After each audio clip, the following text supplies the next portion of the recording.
এক ভণ্ড প্রতারক। ইমাম আবু হানিফা রাহিমাহুল্লাহকে তার নাম উচ্চারণ করার পর রহিমাহুল্লাহ না বলতে পারলে আমাদের ব্যথা লাগে কলিজার ভিতরে। এত বড় পণ্ডিতকে আমরা এত ভালোবাসি, জানেন আপনি? আপনি তাকে ভালোবাসেন কিভাবে? এশা রোজু দিয়ে ফজরের নামাজ পড়ছে 40 বছর, শয়তান। এত বড় দামি বিদ্যানের ব্যাপারে বাজে কথা বললেন কেন আপনি? এটা হয়ে থাকে কোনোদিন? রাসূলের সময় ঘটনা না, কোন সাহাবীর সময় ঘটনা, পৃথিবীর কোন বিদ্যানের ক্ষেত্রে এরকম কোন কথা ঘটনা আসে না। এটা সরাসরি কোরআন বিরোধী কথা, হাদিস বিরোধী কথা।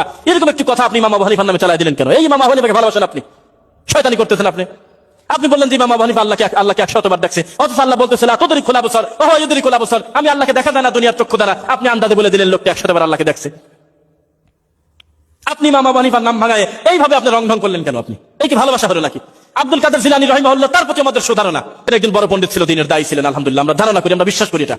আপনি সেই লোকটাকে ভালোবাসতে কি করে দিলেন?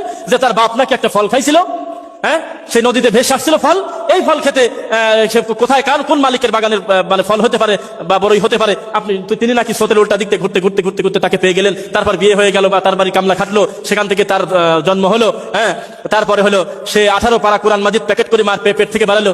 এই শয়তানি করতেছেন কেন আপনি? এগুলো ব্যথা লাগে না? আপনাকে বলবো না, বলবো টাকার সব বিষয় নিয়ে তামাশা চলে। আপনি এই বড় বড় দামি বিদ্বানদেরকে নিয়ে ভালো ভালো মানুষদেরকে বেজ্জিত করতেছেন কেন? আব্দুল কাদের জিলানী এত নোংরা মানুষ ছিলেন না যে তার নামে আপনি এই ফাঁসা কথাগুলো প্রচার করবেন। তিনি ছিলেন একজন দিনের দায়ী, একজন বড় পণ্ডিত, আমরা বিশ্বাস করি, আলহামদুলিল্লাহ।